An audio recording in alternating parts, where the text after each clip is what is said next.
क अति लघु उत्तरीय प्रश्न। प्रश्न 1। पद में मीठे फल का आनंद लेने वाला कौन है? उत्तर पद में मीठे फल का आनंद लेने वाला गूंगा है। प्रश्न 2। अवगुणों पर ध्यान न देने के लिए सूरदास किससे प्रार्थना की है? उत्तर अवगुणों पर ध्यान न देने के लिए सूरदास ने प्रभु श्री कृष्ण से प्रार्थना की है। प्रश्न 3। पारस में कौन सा गुण पाया जाता है? उत्तर पारस एक प्रकार का पत्थर होता है जिसमें यह गुण पाया जाता है कि इसके स्पर्श से लोहा सोना हो जाता है। प्रश्न 4। जायसी के अनुसार संसार की सृष्टि किसने की है? उत्तर जायसी के अनुसार संसार की सृष्टि आदि कर्तार भगवान ने की है। प्रश्न 5। ईश्वर ने रोगों को दूर करने के लिए मनुष्य को क्या दिया? उत्तर ईश्वर ने रोगों को दूर करने के लिए मनुष्य को औषधियां प्रदान की हैं। प्रश्न 6। स्तुति खंड में जायसी ने कितने द्वीपों और भुवनों की चर्चा की है? उत्तर स्तुति खंड में जायसी ने 7 द्वीपों और 14 भुवनों की चर्चा की है। प्रश्न 7। जायसी ने कथा किसका स्मरण करते हुए लिखी है? उत्तर जायसी ने आदि एक कर्तार भगवान का स्मरण करते हुए कथा लिखी है जिसने जायसी को जीवन दिया और संसार का निर्माण किया। ख लघु उत्तरीय प्रश्न। प्रश्न 1। सूरदास ने निर्गुण की अपेक्षा सगुण को की श्रेयस्कर क्यों माना है? उत्तर सूरदास ने निर्गुण की अपेक्षा सगुण को श्रेयस्कर सौर इसलिए माना है कि निर्गुण तो रूपरेख गुण जाति से रहित होता है, अतः उसका कोई आधार नहीं होता है, जबकि सगुण का आधार होता है। प्रश्न 2। गूंगा फल के स्वाद का अनुभव किस तरह करता है? उत्तर गूंगा व्यक्ति फल का स्वाद अंदर ही अंदर अनुभव करता है, वह उसे किसी को बता नहीं सकता है। प्रश्न 3। कुब्जा कौन थी? उसका उद्धार कैसे हुआ? उत्तर कुब्जा कंस की नौकरानी थी। उसका काम कंस को नित्य माथे पर चंदन लगाना होता था। जब कृष्ण मथुरा में पहुंचे तो सबसे पहले उनसे कुब्जा का ही सामना हुआ। भगवान कृष्ण ने कुब्जा के कुब्ब पर हाथ रखा तो वह अनुपम सुंदरी बनकर उद्धार पा गई। प्रश्न 4। सूरदास ने स्वयं को कुटिल खल कामी क्यों कहा है? उत्तर सूरदास ने स्वयं को कुटिल खल और कामी इसलिए कहा है कि जिसने उसे जीवन दिया उसी भगवान को वह भूल गया और काम वासनाओं में डूब गया। प्रश्न 5। जायसी के अनुसार परमात्मा ने किस किस तरह के मनुष्य बनाए हैं? उत्तर जायसी के अनुसार परमात्मा ने साधारण मनुष्य बनाए तथा उनकी बड़ाई की, उनके लिए अन्न एवं भोजन का प्रबंध किया। उसने राजा लोगों को बनाया एवं उनके भोग विलास की व्यवस्था की तथा उनकी शोभा बढ़ाने के लिए हाथी घोड़े आदि प्रदान किए। उसने किसी को ठाकुर तथा किसी को दास बनाया, कोई भिखारी बनाया तो कोई धनी बनाया। दीर्घ उत्तरीय प्रश्न। प्रश्न 1। सूरदास ने किस आधार पर ईश्वर को समदर्शी कहा है? उत्तर सूरदास ने पारस पत्थर के आधार पर ईश्वर को समदर्शी कहा है। जिस प्रकार पारस पत्थर प्रत्येक लोहे को सोना बना देता है, चाहे वह लोहा पूजा के काम में आता हो चाहे बधिक के घर पशुओं की हत्या के काम आता हो, भगवान भी सभी का उद्धार कर देते हैं, चाहे वह व्यक्ति पुण्यात्मा हो अथवा पापात्मा हो। प्रश्न 2। निर्गुण और सगुण भक्ति में क्या अंतर है? उत्तर निर्गुण भक्ति में भगवान का न तो कोई रूप रंग की होता है और न कोई आकार प्रकार। इस भक्ति में तो भक्त भगवान को अनन्य भाव से उसी में डूबकर भजता है। सगुण भक्ति में भक्त को आधार मिल जाता है जिस पर वह अपना लक्ष्य निर्धारित कर भगवान की शरण में जाता है। प्रश्न 3। ईश्वर ने प्रकृति का निर्माण कितने रूपों में किया है? वर्णन कीजिए। उत्तर ईश्वर ने प्रकृति का निर्माण विविध रूपों में किया है। उसने हिम बनाया है तो अपार समुद्र भी। उसने सुमेरु और किष्किंधा जैसे विशाल पर्वत बनाए हैं। उसने नदी, नाला और झरने बनाए हैं। उसने मगर, मछली आदि बनाए हैं। उसने सीप, मोती और अनेक नगों का निर्माण किया है। उसने वनखंड और जड़ मूल, तरुवर, ताड़ और खजूर का निर्माण किया है। उसने जंगली पशु और उड़ने वाले पक्षी बनाए हैं। उसने पान, फूल एवं औषधियों का भी निर्माण किया है। प्रश्न 4। निम्नलिखित पद्यांशों की सप्रंसक व्याख्या कीजिए। अविगत गति जो पावे, अविगत गति कछु खत न आवे है। ज्यों गूंगे मीठे फल को रस अंतर्गत ही भावे, लिए प्रय परम स्वाद सबही सुनिरंतर अमित तोष उपजावे। बात भल मन बानी को अगम अगोच सो जाने जो पावे। हमारी रूपरेख गुंजात जुगति बिनु निरालम कित धावे। सब विधि अगम विचारहि ताते सूर सगुन पद गावें। संदर्भ प्रस्तुत पद भक्तिधारा पाठ के अंतर्गत विनय के पद शीर्षक से लिया गया है। इसके रचयिता महाकवि सूरदास हैं। प्रसंग इस पद में निर्गुण निराकार ब्रह्म को अगम्य बताकर विवशता की स्थिति में सूरदास सगुण लीला का वर्णन कर रहे हैं। व्याख्या उस अज्ञात निर्गुण ब्रह्म की गति अर्थात लीला कुछ कहते नहीं बनती है, अर्थात वह निर्गुण ब्रह्म वर्णन से परे है।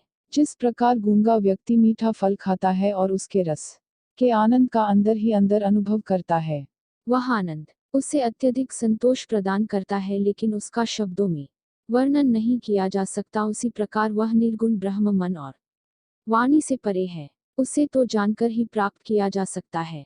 उस निर्गुण ब्रह्म की न कोई रूपरेखा एवं आकृति होती है, न उसमें कोई गुण होता है और न उसे प्राप्त करने का कोई उपाय है। ऐसी दशा में उस परमात्मा को प्राप्त करने हेतु यह आलंबन चाहने वाला मन बिना सहारे के कहाँ दौड़े।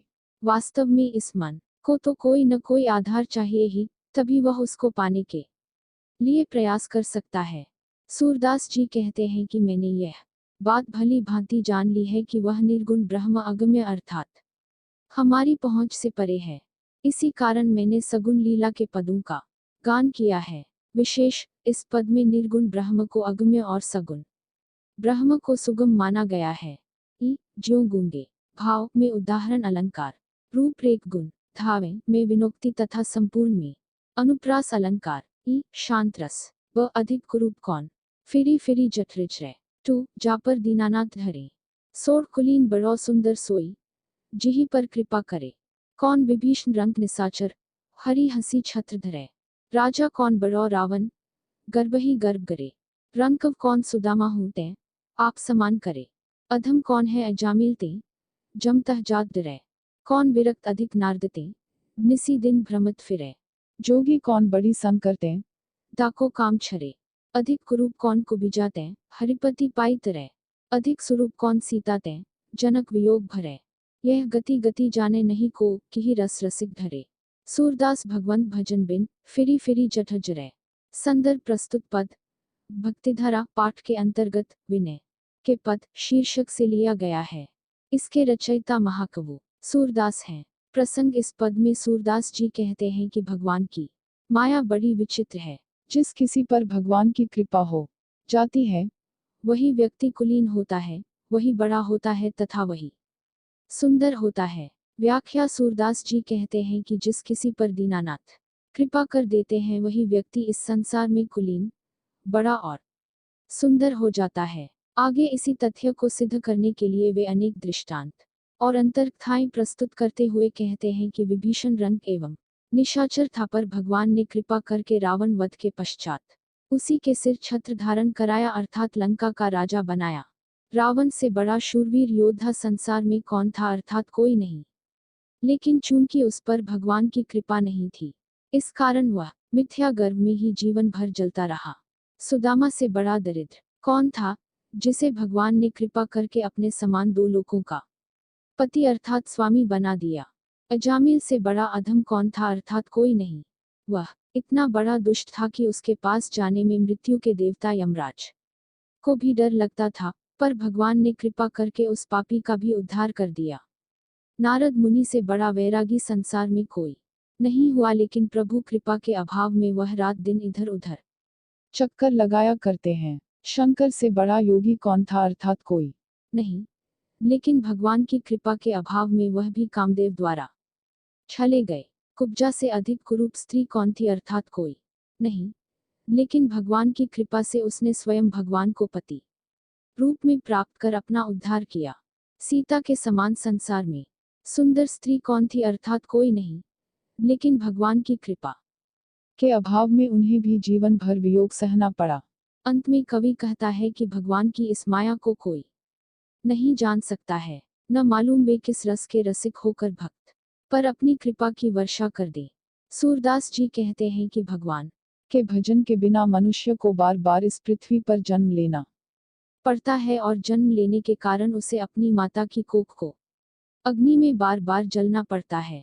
विशेष 1 कवि का मानना है कि भगवत कृपा के बिना कुछ भी संभव नहीं है। इस बात को सिद्ध करने के लिए कवि ने विभीषण रावण, सुदामा, अजामिल, नारद, शंकर, कुब्जा, सीता आदि के जीवन से संबंधित अंतर्कथाओं की ओर संकेत किया है। ई उदाहरण तथा उपमा अलंकारों का सुंदर प्रयोग। सब कीनासी मानुस दिहिस, अघाय न कोई, कीन्हे सी मानुस दिहिस बढ़ाई, कीन्हे सी अन्न भुगुति तेहि पाई, कीन्हे सी राजा पूंजी राजू, कीन्हे सी हस्ती घोर तिन साजू, कीन्हे सी तिन कह बहुत बेरसो, कीनासी कोई ठाकुर कोई दास, कीन्हे सी दरब गरब जेहि होई, कीन्हे सी लोभ अघाय न कोई, कीन्हे सी जियन सदा सब चाहा, कीन्हे सी मीचू न कोई रहा, कीन्हे सी सुख औ को आनंदु, कीन्हे सी दुख चिंता औ दंदु, कीनासी कोई भिखारी कोई धनी, कीनासी संपत्ति विपत्ति पुनि घनी, कीनासी कोई निभरोसी कीनासी कोई बरियार, छार होते सब कीनासी, पुनि कीनासी सब छार।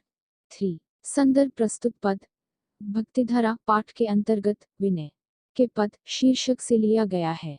इसके रचयिता महाकवि जायसी हैं।